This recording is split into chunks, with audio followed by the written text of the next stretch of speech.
नमस्कार मित्रांनो, नवरी मिळे हिटलरला या मालिकेच्या ताज्या भागामध्ये आपल्याला दिसते की लीला नाराज असते. तिला वाटते की तिच्यामुळे दुर्गाला वाईट वाटते आणि दुर्गाच्या भावनिक कमकुवतपणामुळे नकळतपणे तिने उघड केलेला आहे. मात्र लीलाला याबद्दल काहीही माहिती नव्हते आणि हे ती स्पष्ट करण्याचा प्रयत्न करते, पण दुर्गा तिचे म्हणणे ऐकण्यास तयार नसते. यानंतर एजे आणि लीला एका कुटुंबाकडे पाहतात जिथे आई वडील आपल्या मुलीसोबत खेळत असतात. हे दृश्य पाहून लीला म्हणते, "पहा ना एजे, किती सुंदर कुटुंब आहे." यावर एजे सहमती दर्शवतो आणि म्हणतो की आपलेही असेच सुंदर कुटुंब असेल. मात्र लीला पुढे म्हणते, "मला एक नाही 2 मुले हवीत, एक मुलगा आणि एक मुलगी." एजे यावरती उत्तर देतो की आपण ठरवू शकत नाही, पण लीला आत्मविश्वासाने सांगते की तिला खात्री आहे आणि ते देवाकडे प्रार्थना करणार आहे. यावर एजे थोडा हसत तिला जवळ घेतो आणि प्रेमाने तिच्या खांद्यावरती हात ठेवतो. मात्र लीला त्याला आठवण करून देते की ती सार्वजनिक ठिकाणी आहेत. एजे सहजपणे उत्तर देतो, "तू माझी बायको आहेस, त्यामुळे मला पूर्ण अधिकार आहे." तो लीलाला किस करतो आणि लीला त्याला शांत राहण्यास सांगते. ती आपल्या भविष्यातील कुटुंबाची कल्पना करत आनंदी होते. तेवढ्यातच एजेला फोन येतो आणि तो सांगतो की त्यांना तातडीने निघावे लागेल. जेव्हा ते घरी पोहोचतात तेव्हा पाहतात की दुर्गा बेडवर पडलेली आहे. डॉक्टर तिची तपासणी करत आहेत आणि आजी काळजीत आहेत. डॉक्टर सांगतात की दुर्गाच्या रक्ताचे नमुने घेतले आहेत आणि त्यांचे रिपोर्ट सकाळी मिळतील.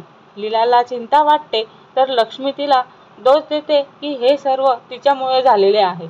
दुसऱ्या दिवशी सर्वजण रिपोर्ट्सची वाट पाहत असतात. रिपोर्ट्स आल्यावरती एजे ते उघडतो आणि आश्चर्यचकित होतो.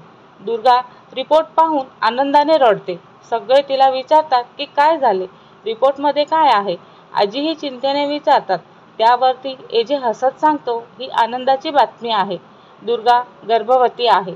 हे ऐकल्यावरती संपूर्ण कुटुंब आनंदित होते. दुर्गा आई होऊ शकत नाही असे समजले जात होते, पण आता ही शंका खोटी ठरते. सगळेजण जल्लोष करतात.